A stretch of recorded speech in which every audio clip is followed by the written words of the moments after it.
I'll take your bags in for you, mister.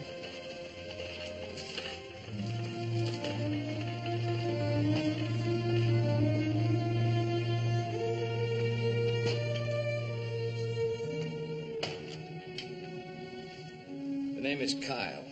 Frederick Kyle. Oh, yes, Mr. Kyle, we have your reservation. Thank you. By the way, would you happen to know a family here by the name of Cartwright? Who on the Washoe doesn't? How would I get in touch with them? Well, it'll be pretty easy. Adam and little Joe are in town right now picking up supplies. By little Joe, would you mean Joseph Francis Cartwright? You call him that, you better be ready to duck. He's right inside. Thank you. Joseph Francis.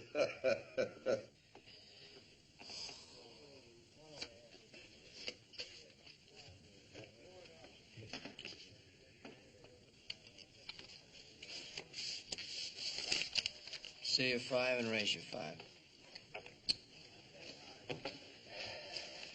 I'll see that and raise you 5.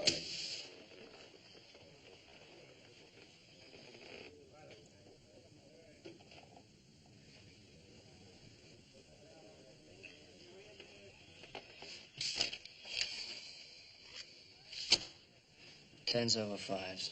3 6s. Maybe do better next time, kid. Oh, he needs a little luck. He'd be better off with a miracle. You care to explain that, mister? That routine of yours is older than the wheel. And your partner here gives bad signals.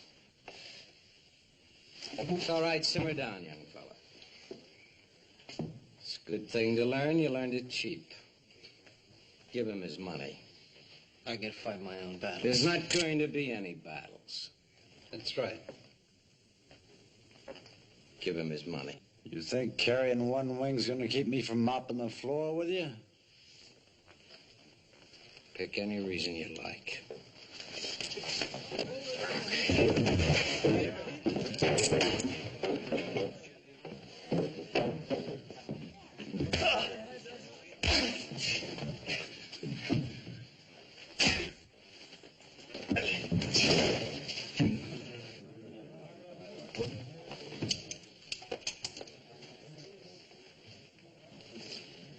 It's pretty nice work, mister. How much of this belongs to you? I got about $70 in here. 70. Not all of it. When a man learns a lesson, he ought to pay for it. I'm Joe Cartwright. Kyle. Frederick Kyle. So I sure would like to repay you somehow. Haven't had a decent meal since I left Kansas City. I could sure use a good steak. I think I can fix you up Ponderosa style.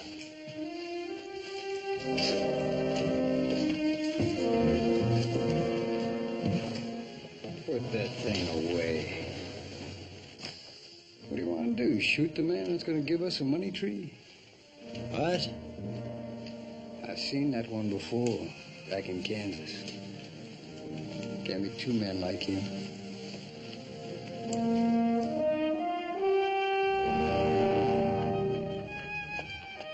Who is he? One-armed trouble. More trouble than this town's ever seen.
like to tell you again how grateful I am to you for helping little Joe. For a meal like this, I'd do it every day. You know, it's a pity you didn't get here a few days earlier. Then maybe little Joe might have had some money left over to spend the next time he goes into town. You've been cheated before, little Joe? They don't have to cheat him to get his money, Mr. Kyle. He's the worst poker player on the whole continent. Well, I'd like to make up that deficit in spending money. You see, I'm in the business of exporting gold and silver bullion. You plan to buy silver ore here in Virginia City, Mr. Kyle? My intentions precisely. Well, you've certainly come to the right place, then. We're sitting right on top of a whole mountain of it here. So I understand. But I must get to the various men who control that mountain of silver to interest them in my proposition. Well, I know them all, Mr. Kyle. I'd be more than happy to show you around. Well, I appreciate your kind offer, little Joe. Well, if you're looking for help in high finance, Mr. Kyle, I'm afraid you done picked on the wrong Cartwright. How do you mean? Well, you see, little Joe's full of that hot southern blood that he can't get very interested in cold cash. Now, on the other hand, Adam over there, he's from New England, and he's just got a natural feeling for the jingle of cash. And how about you, Hoss? Well, sir, I reckon I'm sort of in between. Hoss's mother and I were on our way out west when Hoss was born. Out in the prairie, just west of the Missouri. You weren't alone, Hoss. Many good men were born on the prairie. Yes, sir. I just don't understand it. We're all from the same country here, and yet there's still all this talk about north and south. Where's the dividing line? I'd say that the dividing line was in people's minds. Well, that puts me in the middle, all right, because I ain't got no leaning either way. You know, that's the trouble with you, Hoss. Now, you take older brother over here. He's from way up north. Me, I'm from way down south in Dixie. Just blow the bugle when you want the war started. All right, now. We all have our roots, and they're right here in the Ponderosa now. Sometimes a man's roots and responsibilities go deeper than where he lives. Isn't that sort of idea rather stale and old-fashioned, Mr. Kyle? When we came out west, we left that behind. Can you ever leave behind an idea or an ideology? At any rate, little Joe, I most appreciate your kind offer of help. Well, that's certainly the least we can do for you, Mr. Kyle. Thank you. Are you sure you won't have a cigar? Thank you, no. I don't want anything to spoil the memory of that steak. Well, I'll tell Hobson what you said. He'll be awfully pleased. So it's ranches like this where all that good beef comes from. Mr. Kyle, I know it's an overly used expression, but you do sound like a city fella. Not by choice. But the cities are where one finds the houses of finance. Yes. Yes, you're right there. Sit down, Mr. Kyle. Thank you. Used to travel a great deal to the cities. Yes. You still travel, I suppose? St. Louis, New Orleans, New York, all over. Nice cities. Yes. What about this trouble that seems to be brewing between the states? Not trouble, Mr. Cartwright. It's a prelude to war. Civil war. Now, do you really think it'll come to that, Mr. Kyle? There's already talk that some of the states are seceding from the Union. I hope we'll be spared all that grief out here. Where did you say you were from, Mr. Kyle? I don't believe I did say. But I'm from Kansas. And that's right in the middle of everything. Well, I think I'll turn in. Good night, gentlemen. I do appreciate your hospitality, sir. Our pleasure, Mr. Kyle. Our pleasure. See you in the morning, Mr. Kyle.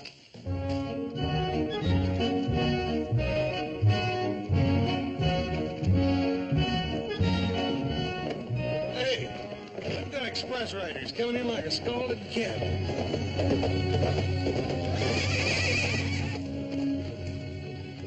Just don't seem to me like people get as excited as they used to, Paul, when the pony rider comes to town. Well, you know, Hoss, people don't like to hear bad news. It's getting worse all the time. Well, let's pick up a paper. You're alive.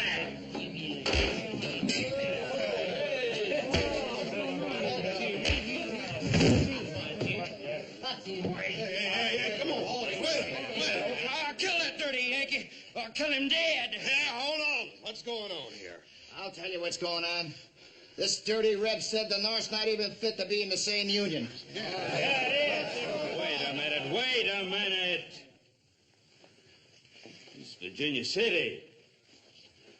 There's neither North nor South. Maybe all that's going to change pretty soon. Well, that might be true, but right now, you're just going to simmer down a little bit. That one of them papers just come in town? Yes, it is. Well, there won't be no truth in it. Just poison. That paper comes from New York. Let's hear what it has to say, Mr. Cartwright. We don't want to hear no reading from a northern paper. That right? What's the matter with you, Rebs? You afraid to hear the truth? Just hold on. If my Paul wants to read the paper, I reckon that's what he's going to do. Now, you just simmer down a little bit. Well, the news has been mostly about one thing. That's a speech that Mr. Lincoln made last month in Springfield. I guess what he wanted to say can be found right in the end of it here. Is the agitation has not only not ceased, but augmented. In my opinion, says, it will not cease until a crisis shall have been reached and passed. Then he says, a house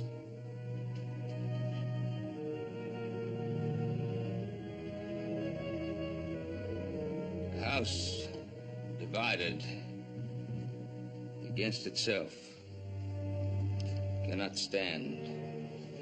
Begging your pardon, Mr. Cartwright. What's all that mean?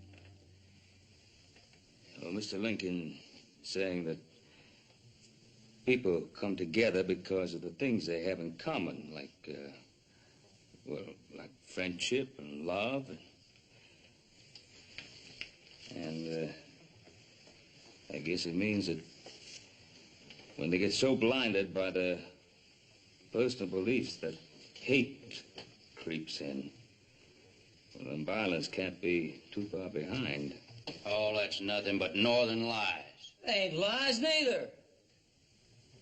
A nation ain't a nation if the states don't stick together. Wait a minute, Luke. What if a state don't want to stick together? And we fight to make them stick together. For those of you who would like to have the news read from a Southern paper, I have here the Charleston Journal. Mr. Lincoln's speech has been hailed as a Southern victory. It is generally acknowledged that the first 10 lines of that speech have already defeated his bid for election. Here was Mr. Lincoln's reply to that opinion. If it is decreed that I should go down because of this speech, then let me go down linked to the truth. Let me die in advocacy of what is just and right. You trying to tell us that a Southern paper would write a thing like that? If you can read, see for yourself. The South would never praise the thinking of a man like Abe Lincoln. A man who honestly knows what he believes and has courage enough to act on it is a man deserving of praise from all men.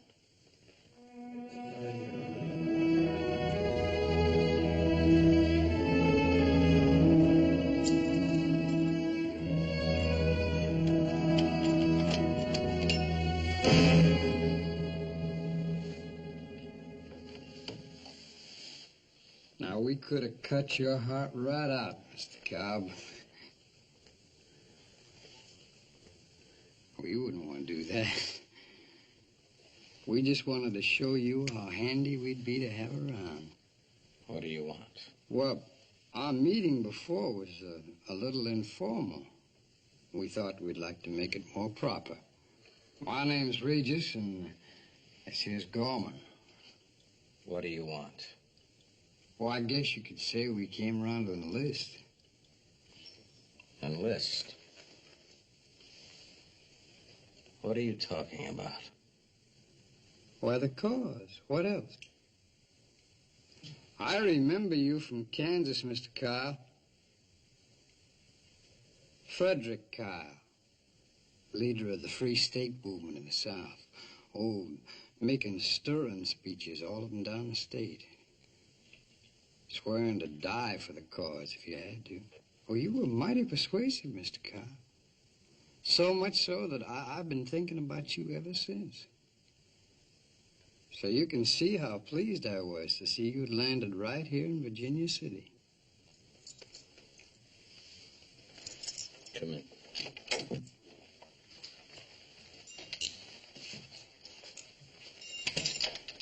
Well, now, like I say, being a convert to the cause, I just naturally wanted to join up. And Gorman here, he always goes along with me.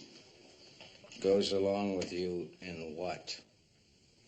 Well, now, since Virginia City's sitting on a pile of silver, we thought maybe you were after some of it to help run the war. Any particular war? Well, let's say the one that's about to start. It don't much matter one way or the other. It don't make much difference till you do it. Well, now, Mr. Kyle, it's your war, not ours. Yes. Thank you for reminding me. All right. Talk. We heard some of the mine owners might not want to go along. So we thought maybe we'd lean on them a little. Or maybe just keep you from getting hung with the highest tree.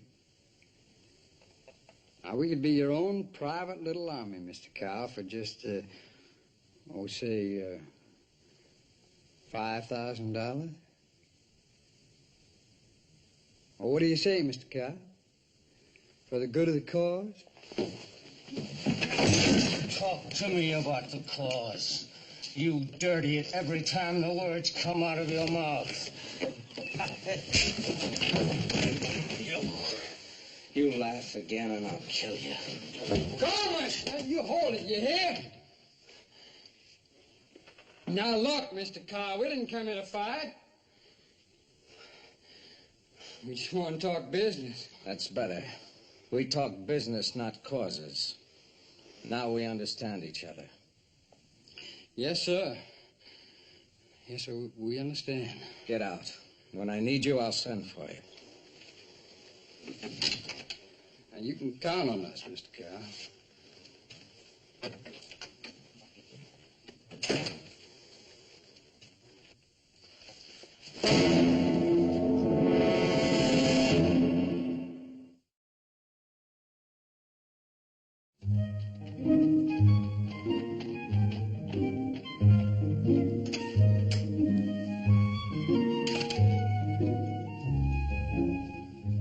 Tom, over here, Adam.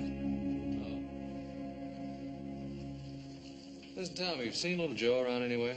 He was out making the rounds with that Kyle fella. Yeah, but he should have been home by now. Where's Kyle? He's up in his room, alone. One arm of his don't slow him down much. I told you, he's trouble, like the which this town has never seen. What was that you said about him being a money tree? He will be. Just as long as we all ride the same track. I thought you said Kyle was in his room alone. Who are they? Name's Regis and Gorman. They got a mean streak runs clean through. I hear they got out of jail just last week. Now, what would a man like Kyle be doing with their kind? And just what is Mr. Kyle's kind, Adam? Are you sure? Well, now, you gotta admit he plays his business close to his vest. Oh, somebody ought to know. Well, my guess would be Little Joe. Mr. Kyle seemed to want to get friendly with him right from the start. What do you mean? Well, he was asking about Little Joe the minute he got off the stage.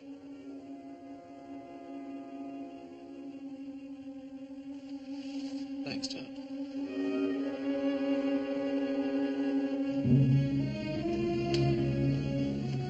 Bartender?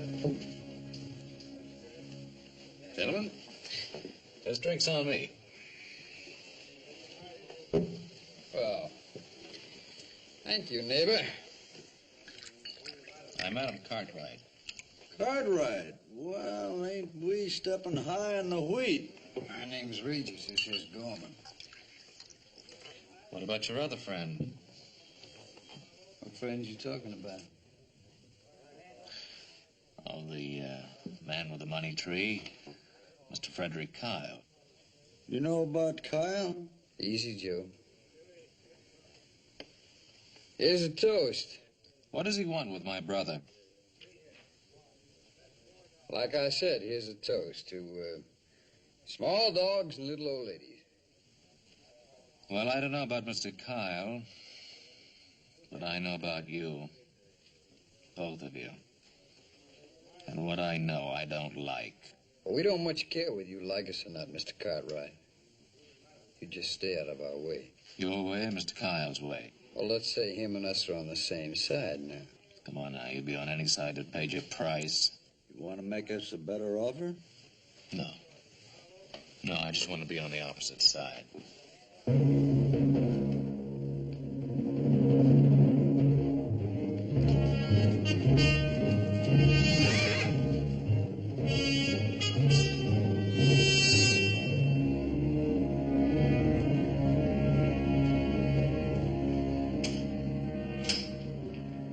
Adam, find Little Joe?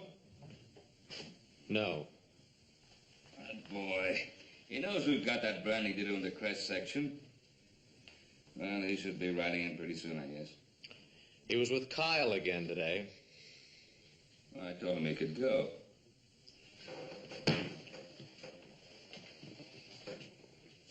What is it, Adam? I met two gentlemen today. A Mr. Regis and a Mr. Gorman. We had a toast together. Yes? You sweep better things off the streets. But they also happen to be friends of Mr. Fred Kyle. What's on your mind? Kyle didn't meet Little Joe by accident. He was asking for him the minute he got off that stage. Who told you that? Tom Madigan at the International House. Mr. Hennessy, you sure you won't have a drink? I don't drink, Mr. Kyle. Well, it's a pity. It's one of the few indulgences a man has left. What did you want to see me about, Mr. Kyle?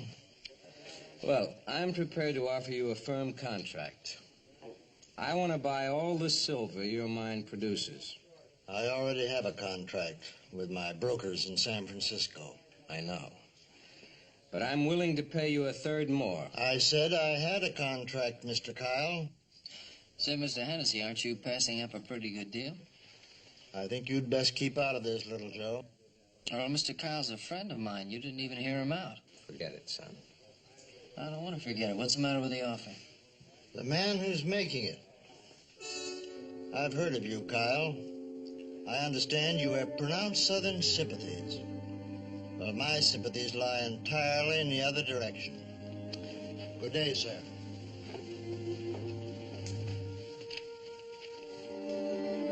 What do you mean, bringing politics into this? I thought it was a straight business deal. And so it is. We'll forget about him. Well, Little Joe, today just about did it. Most of the mine owners I'm after have been invited to next week's meeting. I'm very grateful to you for your help. All I did was make introductions. Which was plenty. Out here, it pays to have a Cartwright on your side. How do you mean? Well, when I knew I was coming out here, I'd heard, of course, of the Cartwright family of the Ponderosa. So I checked to see if it was the same family. The same family? Hmm? I knew your mother, little Joe, back in New Orleans, a long time ago. She was a very beautiful, a very gracious woman. And in many ways, you're much like her. So I thought perhaps you'd like to have this.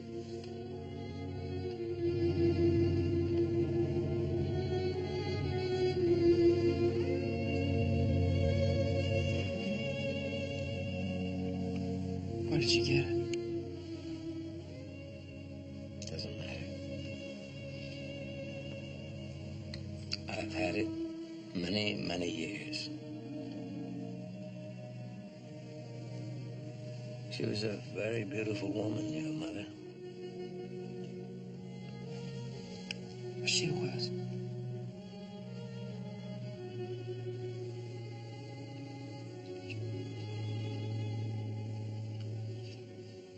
I want to thank you for giving me this. Nothing at all, son. Well, tomorrow morning, bright and early, we'll get back to the rest of the names on that list. Sure, little Joe. Sure.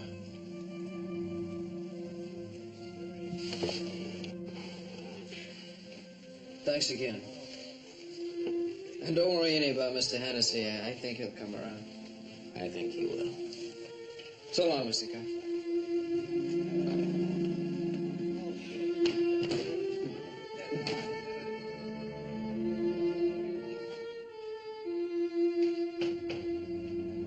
Hello, Tom. Evening, Ben. Say, I was glad to hear your wife is feeling so much better. I'm looking for Mr. Kyle. I'm afraid he's not in his room. You're a friend of Mr. Kyle's? Well, I know him. I see. Well, then we have that in common. My name is Lily Van Cleet. Well, my name is Ben Cartwright. I believe you must be a stranger at Virginia City. Just passing through. Are you a friend of Frederick Kyle's? Why? Well, he's a very interesting man. I'd like to know more about him. Well, then I suggest you ask him. Yes, I suppose I should. You must be tired after your journey. May I offer you some refreshment? Thank you. You say you're just passing through. I'm going to California. The West is such a wonderful land. Well, it used to be. Used to be. All the trouble back east, it's seeping west. Doesn't belong out here. Hate and misunderstanding have no place anywhere, Mr. Cartwright. Oh, coffee? Please. 2 coffees, please. Well, I hope things will be different out in California for you and your husband. You are married, aren't you? I was once. And you? Yes, I have a ranch. I live there with my 3 boys. 3 sons. How wonderful. What are their names? Well, the oldest is Adam. The middle boy, we call him Hoss. Well, if you'd see him, you'd know exactly why. He's a pretty big fellow. Thank you. And the youngest and most impressionable, we call him Little Joe. I named my son Joseph, too. Well, if he favors you, ma'am, he's a fine-looking boy. It's past tense now, Mr. Cartwright. Pardon me? Joseph is dead. Oh, I'm sorry. What is happening in Virginia City happened in the East over a year ago. Joseph and his father were accidentally embroiled in a street fight. I lost them both that night.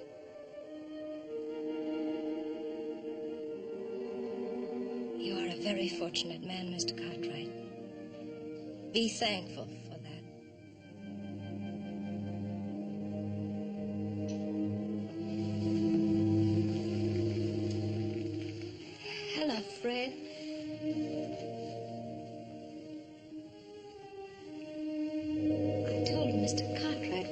friends, and I was just passing through and decided to stop over and say hello.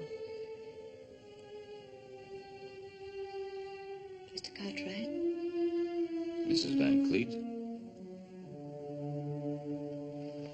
Kyle, I'd like to talk to you for a moment, please. Wait, please.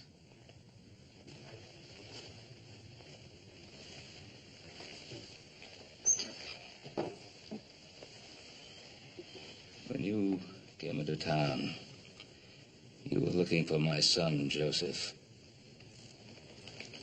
Why?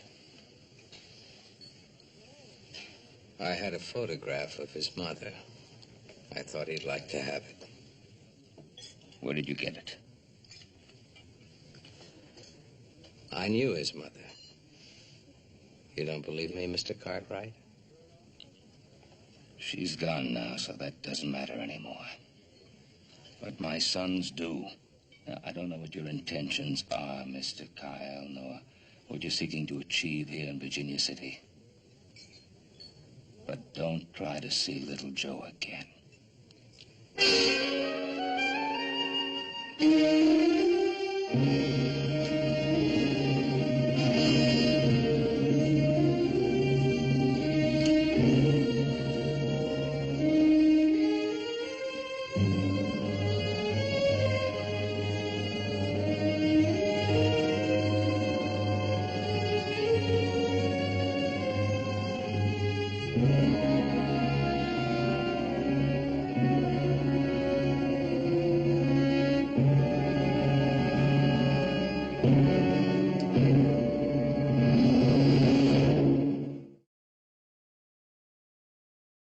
Blind with thine hair, the eyes of day. Kiss her till she be wearied out. Then wander o'er city and sea and land. You see, I still remember Shelley. Well, I should. You've read him to me often enough. You know, a few more years and you might have made a literate man out of me. Speaking of years, this is a sort of a special one for us.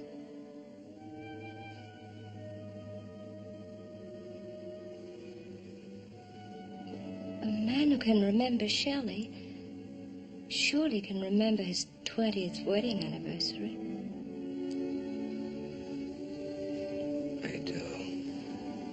I do remember. 20 years. 20 years. And you introduced yourself to Cartwright as a friend. Whatever it is you're here for, Frederick, I didn't want to spoil it. There's nothing you can do to spoil it. The daughter of a northern senator meets a lot of people. I don't think the cause of a southern sympathizer would be enhanced in case someone were to find out I was his wife. Have you changed that much, Lily? That you could be interested in the cause of a southern sympathizer? I still believe what I have always been taught to believe. No, Frederick, my beliefs haven't changed.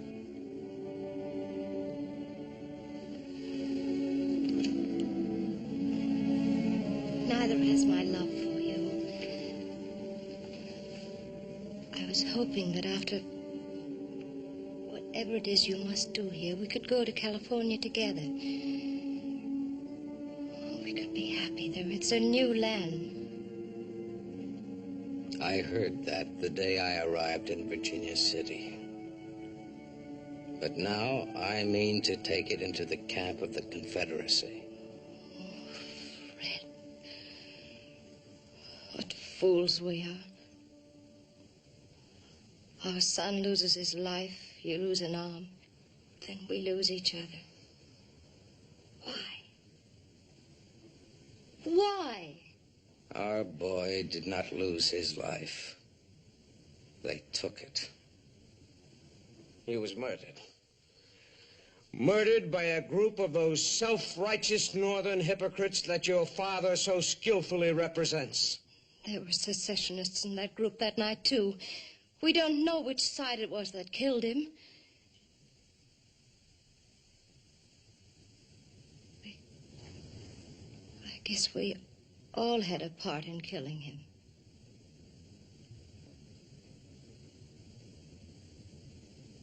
Fred, this may be our last chance. You said that you believed what you were always taught to believe. Well, that's true with most of us. A man does what he has to do.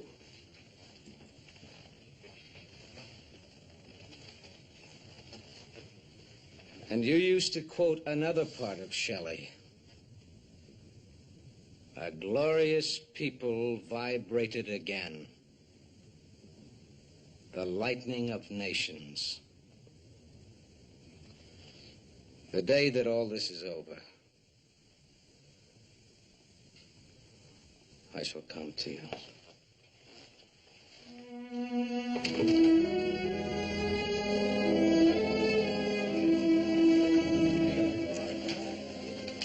You're forgetting something, Mr. Hennessy. You don't drink. I've been waiting for you, Kyle. You have? Why? I know why you've come to Virginia City. A number of the other mine owners have told me about your purpose here. And what is my purpose, as you put it? To force the silver mines into financing the rebellious cause of the South. Yes. Yes, that is my purpose. Well, you won't get away with it. You think you can stop me, little man? I'm going to leave for Washington in the morning. Warn the proper authorities about what you're doing. Don't you try it, little man. I'm warning you. Don't you try it.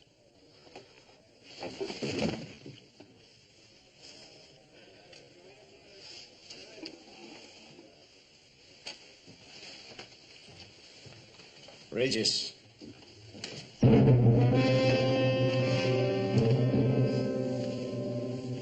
Yes, Mr. Carl? Have a drink. Bartender.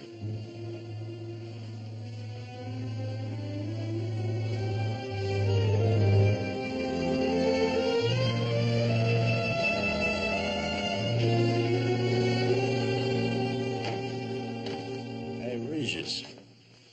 The stage is about ready to leave. And I figured it's getting to be about that time.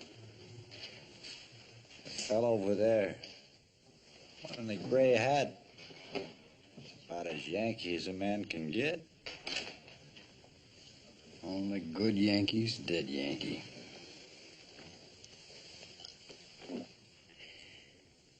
You know, I think that stage is going to run into a barrel of bad luck.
My foreman found the bodies just before dark. Since you and the lady were acquainted, I thought you'd want to know. How did it happen? Someone placed a boulder on a blind curve. The driver didn't have a chance to stop the stage from going over the cliff. Who did it? Must have been two of them. There were footprints all around. Kyle.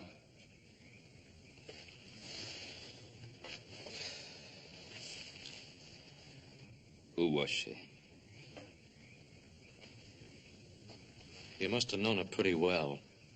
Why don't you tell us who she was? What are you hiding, Mr. Kyle? I am not trying to hide anything. She was a person I once knew. You believe that, don't you? I don't believe you, Kyle. Who are you, and what do you really want here in Virginia City? Look, what's got into you, Adam? You have no right to question Mr. Kyle like that. Haven't I? Well, he's got you pretty well fooled, hasn't he? Fool about what? He hasn't got me fooled about anything. Tell him, Kyle. Tell him the truth. Stop it. Stop it. What's the matter with you? What are we doing? Shouting over the dead, fighting like animals? Come on, both of you.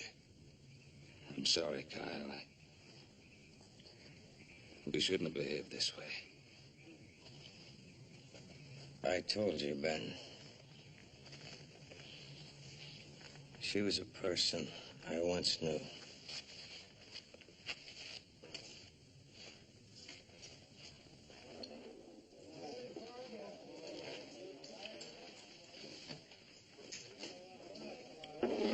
There's two more.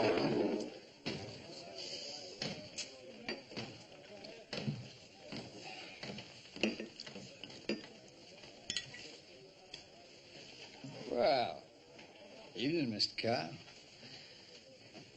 I suppose you heard about the accident of that Yankee leaving on the morning stage. I heard. Well, then maybe you'd be pleased to buy us a drink. Put your guns in the bar.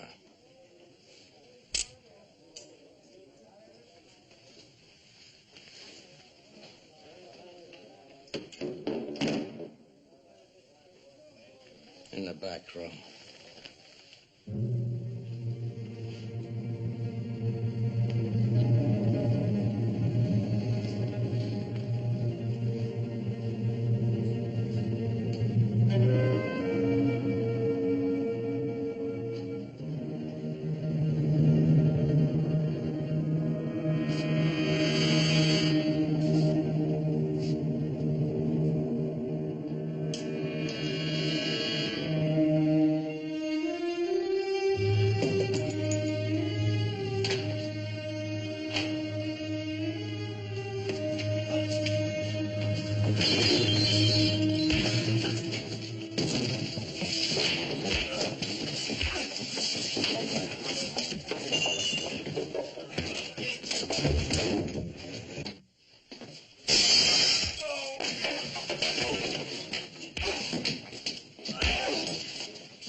Mr. Kyle, there are definite signs.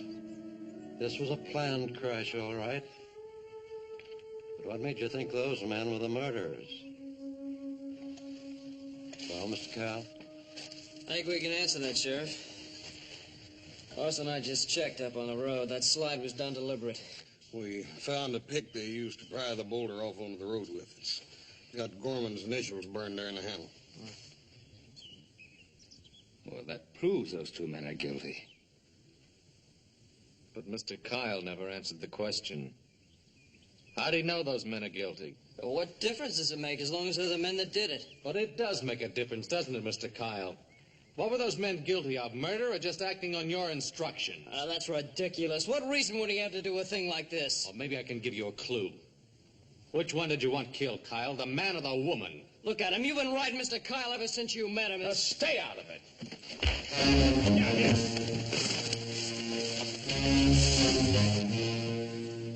Brother against brother? How dare you, either of you?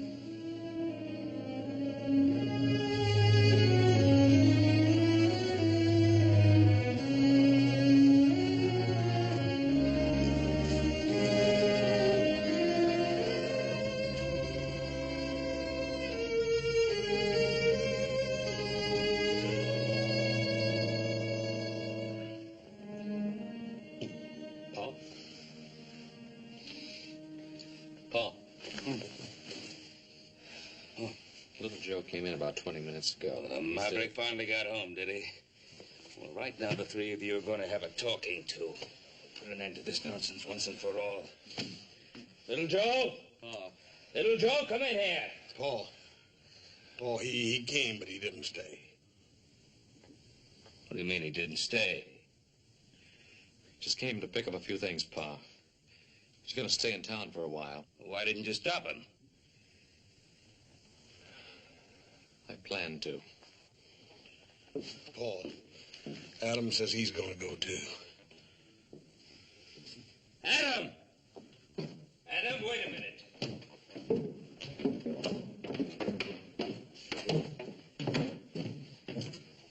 Now, Adam, before you... It's political trouble. It's a madness, Pa. Suddenly something screams at you inside and you find yourself saying things you don't mean, things you don't even believe. Tell little Joe I wanted him to know that. Try to make him understand.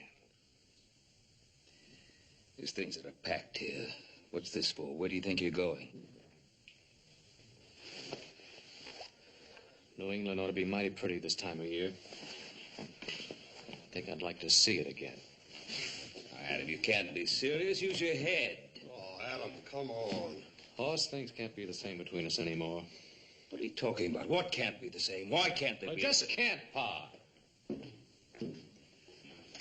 Adam! There's no other way, Pa. Can't you see? No, I can't see. I'm not going to stand by and watch my family flake away like rust off a wheel. Oh, use your head, Pa, not your heart. Can't you see the damage is already done? It's got to be little Joe or me. And he needs you more than I do. Adam, I don't want you to go. You think it's what I want, Pa? Or even what little Joe wants? This thing has gone so far now, there's just no stopping it. You can't have two different points of view in the same house, Pa. It just won't work, and that's all there is to it. Adam, please. Oh, Pa, leave me alone, will you?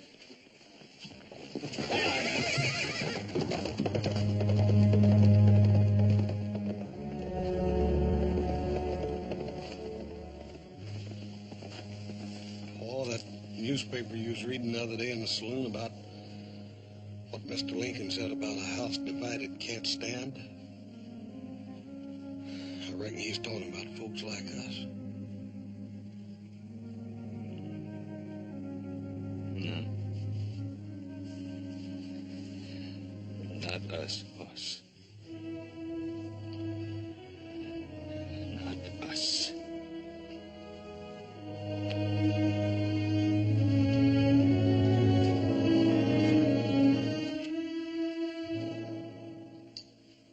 Since I have already met and talked with most of you gentlemen, the main purpose of this meeting is to iron out any further questions that might have occurred to you.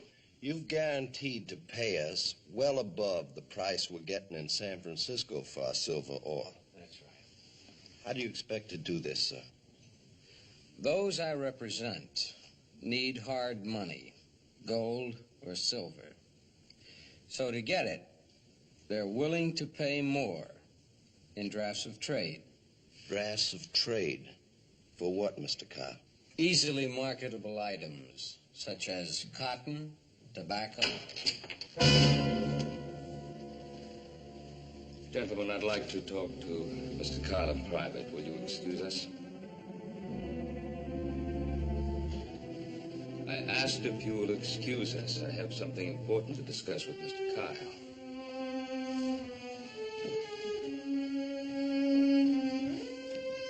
very ethical. Why should we be coming here? Something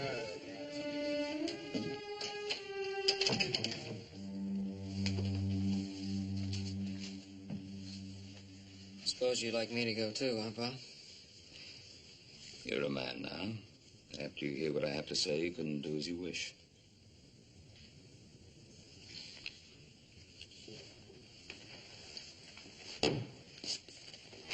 Miss Kyle, this scheme of yours with the mine owners, how does it work?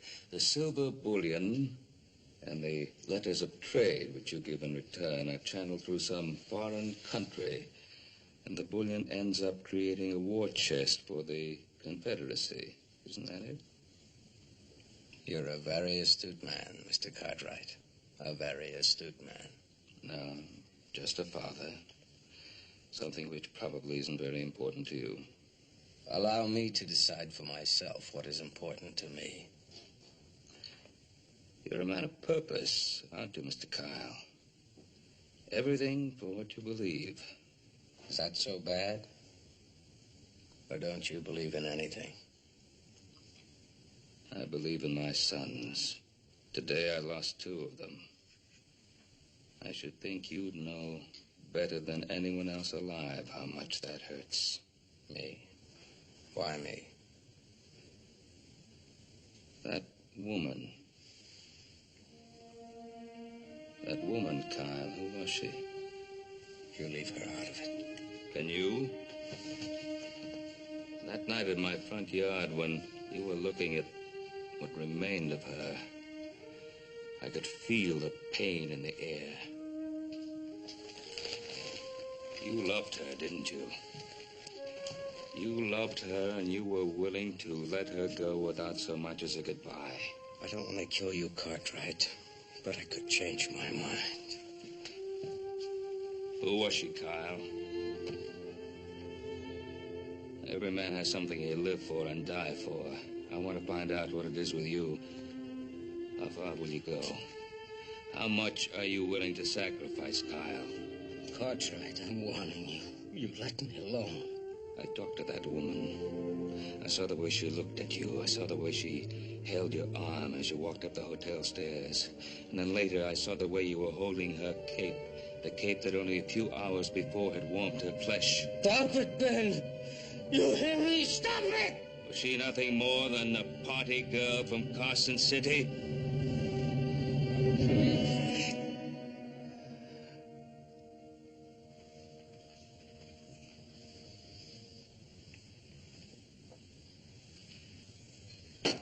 It isn't fair, Ben. You're not fair. You said that you wouldn't take sides, that this wasn't your fight.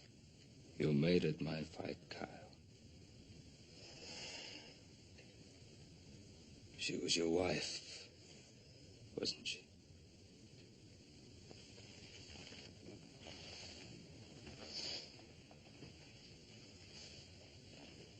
Yes. Yes, she was my wife. First your son, then your wife. Nothing must interfere with your mission. Nothing. Nothing. I will stop at nothing to ensure the success of my cause. Yes, I believe that. You will see. This is only the beginning. No sacrifice will be too great. There'll be countless others, men like myself, and worse, brother against brother, father against son. And when it's over, what a waste it will all have been. What a useless, damnable waste.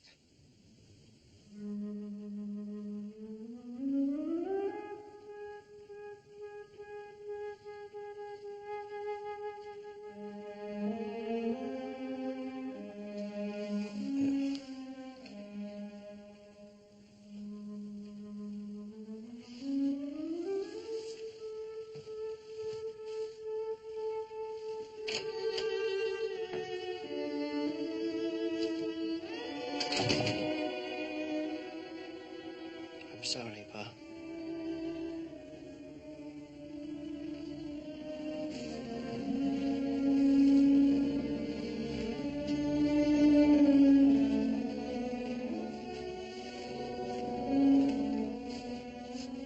Brother against brother, father against son. You really think it'll come to that? I don't know. I do know that a tree has many roots and they run in many directions. But it has only one taproot. This is where yours is. I think I know that now.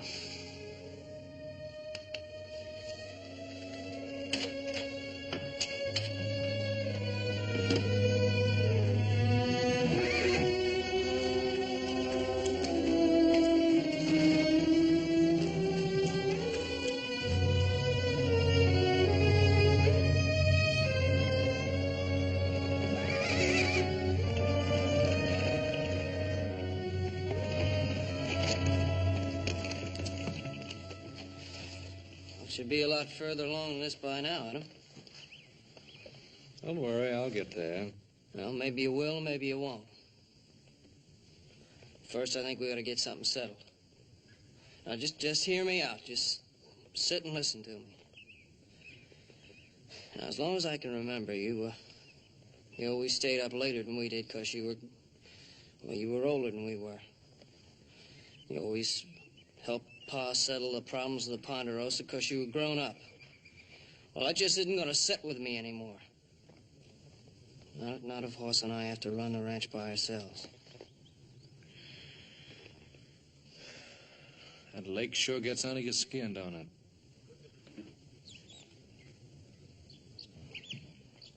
It sure does. Let's go home.